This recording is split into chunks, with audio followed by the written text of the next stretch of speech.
Hello students, हम लोग chapter 8 कर रहे हैं सेकेंड ईयर में। पेपर फर्स्ट हमारा चल रहा है और इसमें हम मनोविदालिता या सीजोफ्रेनिया हम कर रहे हैं। उसके लक्षण, उसके प्रकार और उसके जैविक कारक हम पिछले वीडियोस में कर चुके हैं। आज हम करेंगे मनोवैज्ञानिक कारक। तो मनोविदालिता के मनोवैज्ञानिक कारक, तो उसमें जो सबसे पहला कारक है बच्चों, वो है मनोगति की विचार यानी साइकोडायनेमिक्स व्यू। तो मनोविदालिता का जो मनोगति की व्याख्या है उसका जो सूत्रधार हैं या उसके बारे में सबसे पहले फ्रॉयड ने बताया था 1924 में। उनका ये कहना है कि इस रोग की उत्पत्ति में दो मनोवैज्ञानिक प्रक्रियाएं शामिल होती हैं। पहली प्री ईगो और प्री ईगो में प्रतिगमन, और दूसरी अहम का नियंत्रण यानी ईगो कंट्रोल को पुनर्स्थापित करने के लिए पुनर्प्रयास। पहली क्या है, प्री ईगो अवस्था में प्रतिगमन, और दूसरी है अहम का नियंत्रण को पुनर्स्थापित करने के लिए पुनर्प्रयास। तो फ्रॉयड का कहना यह है कि जो न्यूरोसिस के रोगी हैं उनके समान ही मनोविदालिता के लक्षण की उत्पत्ति व्यक्ति को आत्मसंतुष्टि प्रदान करने वाले आवेग एवं इच्छाएं तथा वास्तविक दुनिया के मांग के बीच जो संघर्ष है उनसे होती है। यानी जो ऐसी इच्छाएं, ऐसे आवेग जो आत्मसंतुष्टि प्रदान करते हैं तथा वास्तविक दुनिया की क्या मांग है उनके बीच जो संघर्ष होता है, उनसे सीजोफ्रेनिया उत्पन्न होता है।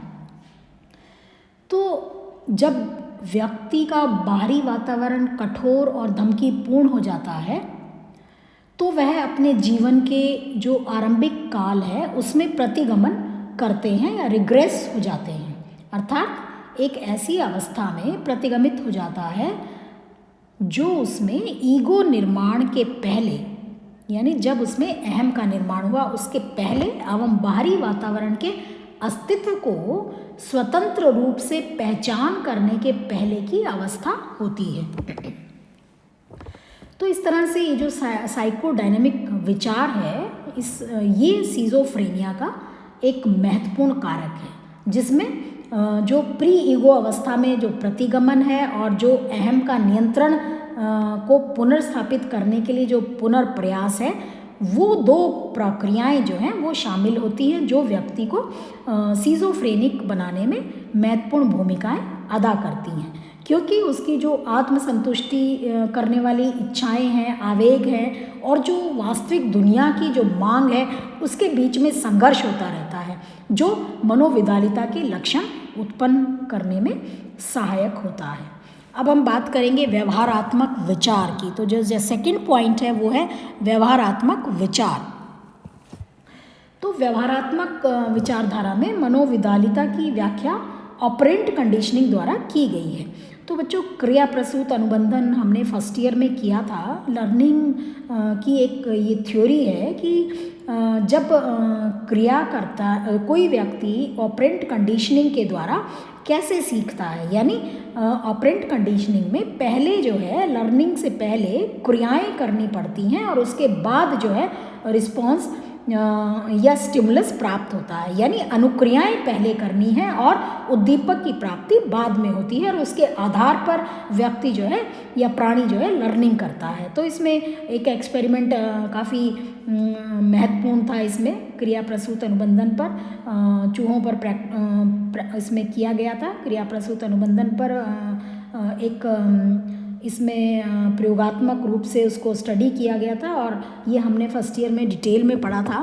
तो ये जो व्यवहारात्मक विचार है इसका समर्थन लाइवर मैन मनोवैज्ञानिक करते हैं और वो ये कहते हैं कि अधिकतर लोगों को अपने वातावरण के एजेंट से मतलब परिवार, पास पड़ोस या सामाजिक संस्थानों द्वारा सामाजिक संकेतों या दूसरे लोगों की हंसी, टिप्पणी, अप्रसन्नता पर उचित ध्यान देना सिखलाया जाता है। जब वे इन उद्दीपकों के प्रति सामाजिक रूप से वांछित ढंग से अनुक्रिया करते हैं तो वे अपने सांवेगिक आवश्यकताओं की तुष्टि ठीक ढंग से करते हैं तथा वे अपने लक्ष्य की प्राप्ति भी कर लेते हैं।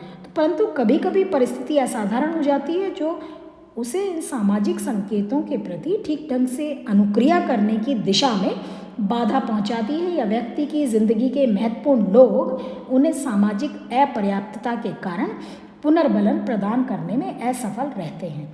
तो इन दोनों ही परिस्थितियों में ऐसे लोग सामाजिक संकेतों के प्रति ध्यान देना बंद कर देते हैं और उसके बदले में वो इररेलेवेंट संकेतों पर ध्यान देना अधिक पसंद करते हैं। और जब वे ऐसे असंगत संकेतों जैसे खुली आकाश में बादलों पर देखना या कमरे की रोशनी के चमकीले स्तर पर ध्यान देना, इन पर अगर वो अधिक ध्यान देते हैं तो उनके व्यवहार में अनोखापन बढ़ने लगता है, जो धीरे धीरे सिजोफ्रेनिया के लक्षण उत्पन्न करता है।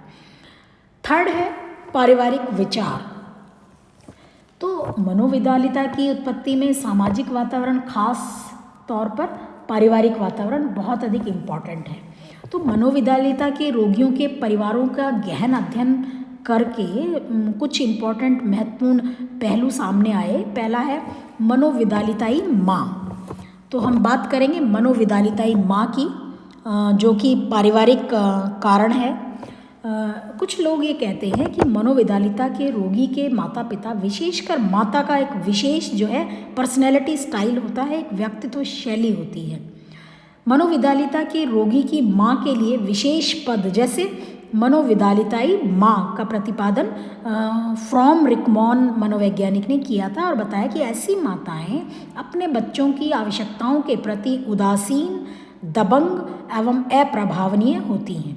तो फ्रॉम रिकमैन के अनुसार ऐसी माताएं ऊपर से अपने बच्चों के प्रति समर्पित दिखती हैं, परंतु सचमुच में वे ऐसा नहीं करती और बच्चों का उपयोग अपनी आवश्यकताओं की पूर्ति करने के लिए करती हैं। वे अपने बच्चों के प्रति असुरक्षात्मक एवं तिरस्कारात्मक मनोवृत्ति दिखाती हैं, जिसके परिणाम स्वरूप बच्चों में मनोविदालिता उत्पन्न होने की एक मजबूत पृष्ठभूमि तैयार होती है। तो इस तरह से जो ये मनोविदालिताई माँ है, इसका बहुत ही इम्पॉर्टेंट रोल होता है सिजोफ्रेनिया उत्पन्न होने में। दूसरे हम बात करेंगे पारिवारिक संरचना की। तो पारिवारिक संरचना जो है वो भी मनोविदालिता का एक इम्पॉर्टेंट फैक्टर है। कुछ मनोवैज्ञानिकों का ये कहना है कि कुछ परिवारों में अंत्यक्रिया एवं संचार का एक डिस्टर्ब्ड पैटर्न होता है, जिससे बच्चे काफ़ी प्रभावित हो जाते हैं और उनमें मनोविदालिता के लक्षण उत्पन्न हो जाते हैं। तो लिड्स के शोध के अनुसार 2 तरह की पारिवारिक संरचनाओं में से कोई एक से मनोविदालिता उत्पन्न हो सकती है, और ये 2 पारिवारिक संरचनाएं हैं वैवाहिक फूट तथा वैवाहिक विषमता। तो वैवाहिक फूट की हम बात करेंगे कि वैवाहिक फूट महिलाओं में मनोविदालिता उत्पन्न होने का एक बहुत ही इम्पॉर्टेंट फैक्टर है। जैसे वैवाहिक फूट वैसे परिवारों में देखने को अधिक मिलती है जिनमें माता पिता दोनों में खुला संघर्ष होता है तथा दोनों में अपने जो लॉयल्टी पाने के लिए एक तरह की प्रतियोगिता जैसी परिस्थिति होती है। माँ अपने पति द्वारा हमेशा नीचा दिखाए जाने के कारण एक लो सेल्फ एस्टीम विकसित कर लेती है, एक निम्न आत्मसम्मान विकसित कर लेती है, और पिता जो है सांवेगिक संबंध विकसित कर लेते हैं।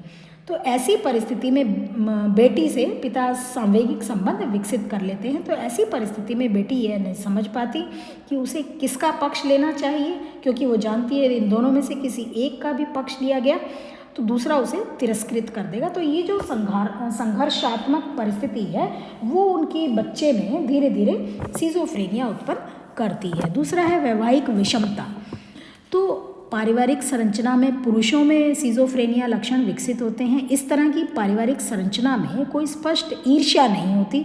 ऐसी पारिवारिक संरचना में माँ दूसरों की आवश्यकताओं के प्रति उदासीन रहती है और पारिवारिक जिंदगी पर दबंग भूमिका निभाती है। तो पिता अपने इस मनोविदालिताई पत्नी के कार्यों और इच्छाओं में हाँ मिलाकर अपनी मानसिक शांति को बरकरार रखते हैं, और माँ पुत्र के साथ एक तीव्र संवेगात्मक संबंध विकसित करती है। उसे अपने पिता की इच्छाओं का ख्याल ना करके उसकी इच्छाओं पर सिर्फ ध्यान देने के लिए वो ऐसा करती है। तो ऐसी परिस्थिति में पुत्र को मानसिक संघर्ष एवं अशांति का सामना करना पड़ता है, क्योंकि वह माँ की बात को मानना भी चाहता है और पिता की उपेक्षा भी नहीं करना चाहता। ये जो मानसिक संघर्ष है उससे बचने के लिए वो सिजोफ्रेनिया का लक्षण विकसित कर लेता है। तो इस तरह से ये जो पारिवारिक जो परिस्थितियाँ हैं ये मनोविदालिता उत्पन्न करने में महत्वपूर्ण भूमिका निभाते हैं। नेक्स्ट है अस्तित्ववादी विचारधारा। तो मनोवैज्ञानिक जो लेंग मनोवैज्ञानिक हैं उनका मत है कि मनोवैधानिकता एक पॉजिटिव या कंस्ट्रक्टिव प्रक्रिया है जिसमें व्यक्ति सामाजिक एवं पारिवारिक वातावरण द्वारा उत्पन्न संभ्रांति तथा दुख से अपने आप को ठीक करने की कोशिश करता है।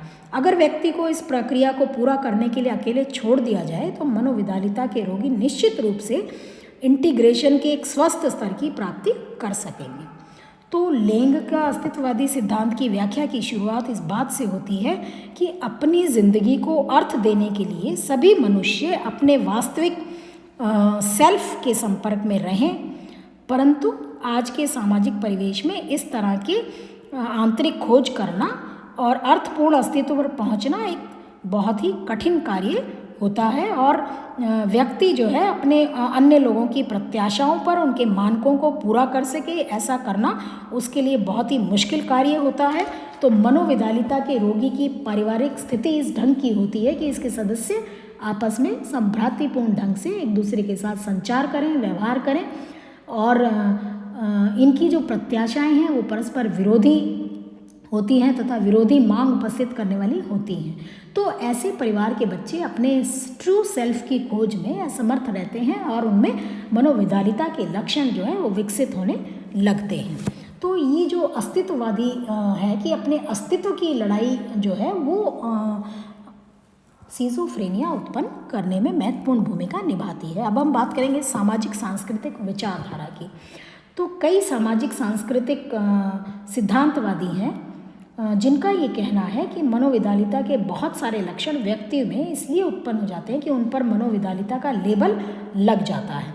जैसे व्यक्ति ये देख लेता है कि समाज उस पर मनोवैधानिकता का लेबल समाज ने लगा दिया है, उसमें एक सेल्फ फुलफिलिंग भविष्यवाणी विकसित हो जाती है, आत्मपूरक जिसको हम भविष्यवाणी कहते हैं वो विकसित हो जाती है और मनोवैधानिकता के बहुत सारे लक्षण उसमें विकसित हो जाते हैं। मनोवैधानिकता मूलतः समाज की देन है और सामाजिक प्रत्याशा और नॉर्म्स के विभिन्नता के अनुरूप मनोवैधानिकता का ये रोग एक समाज से दूसरे समाज तक परिवर्तित होता रहता है। तो प्रत्येक समाज व्यक्ति के व्यवहार में उत्पन्न अनोखेपन को भिन्न भिन्न ढंग से परिभाषित करता है और मनोवैधानिकता के रोगियों से विभिन्न तरह की भूमिकाओं की उम्मीद करता है। अब हम बात करेंगे सामाजिक वर्ग की, या जो सामाजिक वर्ग का प्रभाव है वो भी मनोवैधानिकता पर पड़ता है।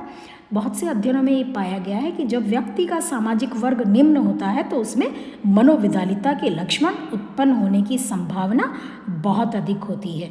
तो इस तरह से कुछ ऐसे सामाजिक और सांस्कृतिक कारक हैं, जैसे सामाजिक वर्ग है, उनका पेशा है या उनका नामकरण है या संस्कृति की विभिन्न एवं विरोधी प्रत्याशाएं हैं, ये सभी जो हैं ये मनोवैधानिकता में को उत्पन्न करती हैं। तो इस तरह से मनोवैधानिकता के कारणों में आज हमने मनोवैज्ञानिक कारक और सामाजिक सांस्कृतिक कारकों को समझा और पिछले वीडियो में हमने जैविक कारकों को समझा था। तो इस तरह से हमारा जो ये मनोवैधानिकता का टॉपिक है ये हमारा कंप्लीट होता है। नेक्स्ट वीडियो में हम नेक्स्ट टॉपिक करेंगे। Thank you.